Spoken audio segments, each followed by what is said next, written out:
Assalamualaikum warahmatullahi wabarakatuh. Alhamdulillahillazi hadana li hadza wa ma kunna linahtadiya laula an hadanallah.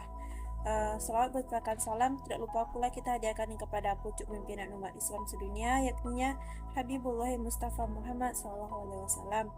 Saya Devi Sutivera dari Prodi PGSD kelas C ingin menyampaikan sebuah kisah, yaitu kisah tauladan kita, nabi besar kita, yaitu Nabi Muhammad SAW, yaitu dengan kisahnya dimulai dari masa kelahiran beliau, masa kecil, hingga masa remaja beliau. Berikut saya akan menceritakan sedikit kisah beliau dalam paparan kisah berikut.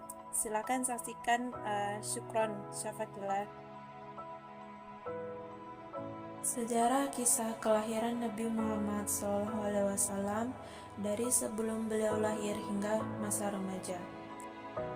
Kondisi Mekah sebelum kelahiran Nabi Muhammad SAW, yaitu Mekah sudah menjadi pusat kegiatan keagamaan dan perdagangan di Jazirah Arab.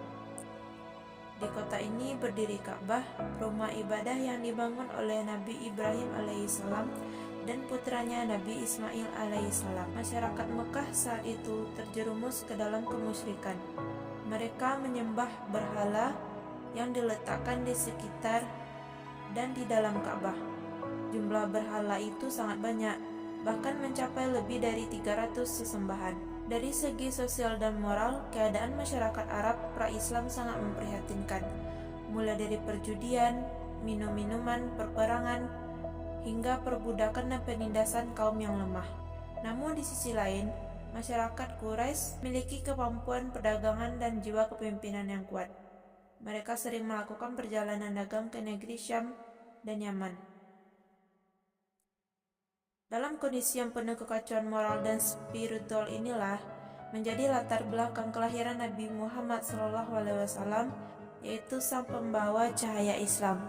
Allah Subhanahu wa Ta'ala menyiapkan beliau untuk mengembalikan manusia kepada ajaran tauhid, membersihkan hati mereka dari kemusyrikan dan memperbaiki tatanan masyarakat Arab yang rusak. Kelahiran Nabi Muhammad SAW.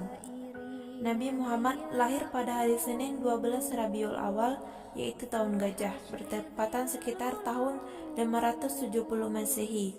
Disebut tahun gajah karena terjadi peristiwa penyerangan Ka'bah oleh pasukan bergajah yang dipimpin oleh Abrahah dari Yaman. Beliau lahir di kota Makkah dari keluarga terhormat. Ayahnya Abdullah bin Abdul Muthalib wafat saat Nabi masih dalam kandungan. Ibunya Aminah binti Wahab, seorang wanita mulia dari Bani Zuhrah. Setelah lahir, Nabi disusui oleh Suwaibah, budak Abu Lahab, untuk beberapa waktu.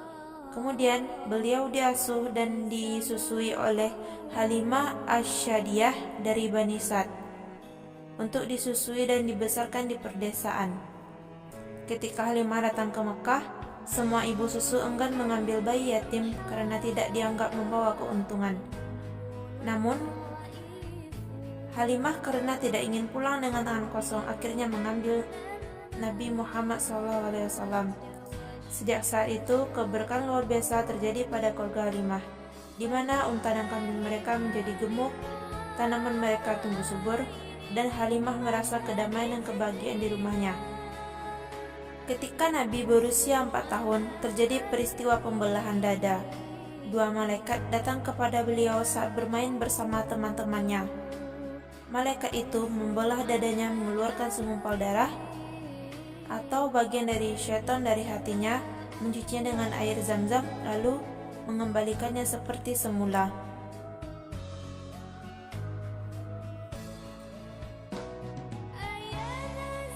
Teman-temannya merasa ketakutan dan melaporkan hal itu kepada Halimah.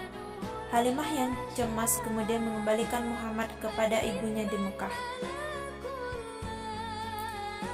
Setelah kembali ke Mekah, Nabi tinggal bersama ibunya. Pada usia 6 tahun, Aminah membawa Muhammad ke Madinah untuk berziarah ke makam ayahnya. Namun, di dalam perjalanan pulang, Aminah wafat di Abwa, di sebuah tempat di antara Mekah dan Madinah.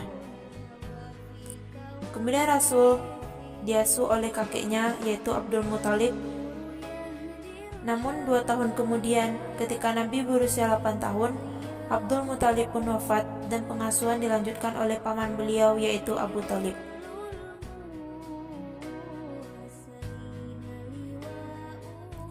Ketika beranjak remaja, Rasulullah SAW bekerja sebagai pengembala kambing di Mekah dengan upah yang beberapa kirah atau koin kecil. Abu Thalib yang sangat menyayangi dia melindunginya hingga dewasa. Pada usia 12 tahun, Nabi Muhammad SAW ikut pamannya Abu Thalib berdagang ke Syam atau Suriah. Dalam perjalanan itu mereka singgah di Busra, di mana seorang rahib bernama Buhairah melihat tanda-tanda kenabian pada diri Muhammad. Buhairah memperhatikan tanda kenabian di antara kedua bahunya dan memperingatkan Abu Thalib agar melindungi anak ini dari kaum Yahudi karena suatu hari ia akan menjadi nabi terakhir.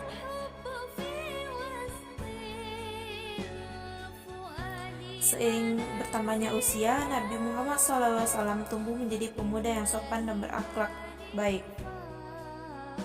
Beliau bekerja dalam perdagangan dengan kejujuran dan kemampuan yang tinggi, sehingga beliau dikenal sebagai Al-Amin, yaitu orang yang terpercaya karena kejujuran dan akhlaknya yang luhur. Perlindungan Allah di masa muda beliau, Rasulullah SAW sebagai pemuda yang jujur, amanah dan berakhlak mulia. Allah menjaganya dari berbagai perbuatan jahiliyah. Dalam riwayat disebutkan bahwa Rasulullah pernah ingin ikut pesta kaum muda di Makkah, tapi setiap kali berangkat beliau tertidur sebelum sampai dan tidak pernah terlibat dalam perbuatan dosa. Jadi Allah itu menjaga kemurnian dan kehormatan Rasul sejak muda. Akhlak Rasul menjadi teladan bagi para pemuda agar menjaga diri dari maksiat. Kemuliaan sejati terletak pada ketaatan dan kesucian hati, bukan status sosial. Assalamualaikum warahmatullahi wabarakatuh.